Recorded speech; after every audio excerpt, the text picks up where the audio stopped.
जय माता दी। आज हम 10 महाविद्याओं के बारे में बात करेंगे। जैसा कि नाम से पता चलता है, इस जगत में 10 महाविद्याएं हैं। तो सर्वप्रथम हम प्रथम महाविद्या की बात करते हैं, जो माँ काली हैं। 10 विद्याओं में माँ काली का स्थान प्रथम है। माँ भागवत के अनुसार माँ काली ही मुख्य हैं और उन्हीं के उग्र और सौम्य 2 रूपों में अनेक रूप धारण करने वाली 10 महाविद्याएं हैं।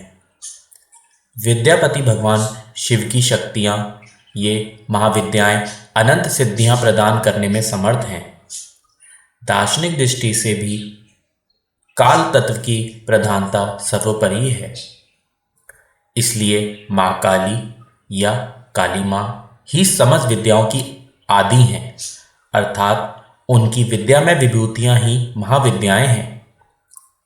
ऐसा लगता है कि महाकाली की प्रियतमा काली ही अपने दक्षिण और वाम रूपों में 10 महाविद्याओं के नाम से विख्यात हुई।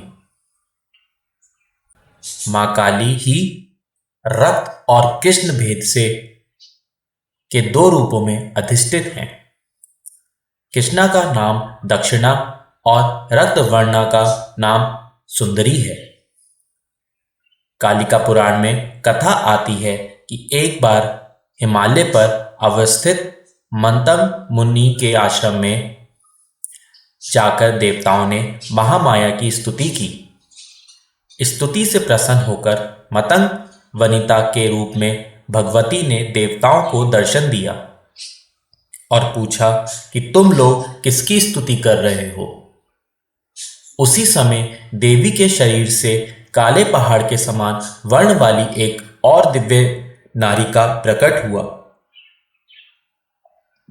उस महातेजस्विनी ने स्वयं ही देवताओं की ओर से उत्तर दिया कि ये लोग मेरा ही स्तवन कर रहे हैं। वे काजल के समान कृष्ण थीं, इसलिए उनका नाम काली पड़ा। दुर्गा सप्तशती के अनुसार एक बार शुंभ निशुंभ के अत्याचार से व्यथित होकर देवताओं ने हिमालय पर जाकर देवी सूक्त से देवी की स्तुति की। तब गौरी की देह से कौशिकी का प्राकट्य हुआ। कौशिकी के अलग होते ही अंबा पार्वती का स्वरूप कृष्ण हो गया, जो काली नाम से विख्यात हुई। काली को नील रूपा होने के कारण तारा भी कहते हैं। नारद जी के अनुसार एक बार काली के मन में आया कि वे पुनः गौरी हो जाएं। ये सोचकर वे अंतर्ध्यान हो गईं। शिव जी ने नारद जी से उनका पता पूछा। नारद जी ने उनसे सुमेरु के उत्तर में देवी के प्रत्यक्ष उपस्थित होने की बात कही।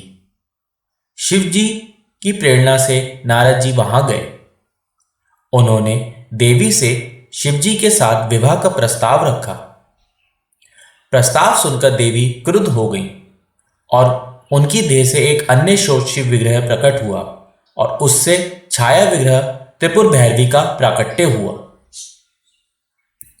काली की उपासना में संप्रदायगत भेद है। प्राय 2 रूप में इनकी उपासना का प्रचलन है। भवबंधन मोचन में काली की उपासना सर्वोत्कृष्ट कही जाती है। शक्ति साधना के 2 पीठ में काली की उपासना श्याम पीठ पर करने योग्य है। भक्ति मार्ग में तो किसी भी रूप में उन महामाया की उपासना फलप्रदा है, पर सिद्धि के लिए उनकी उपासना वीर भाव से की जाती है। साधना के द्वारा जब अहंता, ममता और भेद बुद्धि का नाश होकर साधक में पूर्ण शिशुत्व का उदय हो जाता है, तब काली का श्री विग्रह साधक के समक्ष प्रकट हो जाता है। उस समय भगवती काली की छवि अवर्णीय होती है। काजल के पहाड़ के समान मुक्त कुंतला शव पर आरूढ़ मुंडमाल धारिणी भगवती काली का प्रत्यक्ष दर्शन साधक को कृतार्थ कर देता है। तांत्रिक मार्ग में यद्यपि काली की उपासना दीक्षक अगम्य है, तथापि अनन्य शरणागति के द्वारा उनकी कृपा किसी को भी प्राप्त हो सकती है। मूर्ति, मंत्र अथवा गुरु द्वारा उपदिष्ट किसी भी आधार पर भक्ति भाव से मंत्र जप, पूजा, होम और परुशरण करने से भगवती काली प्रसन्न हो जाती हैं।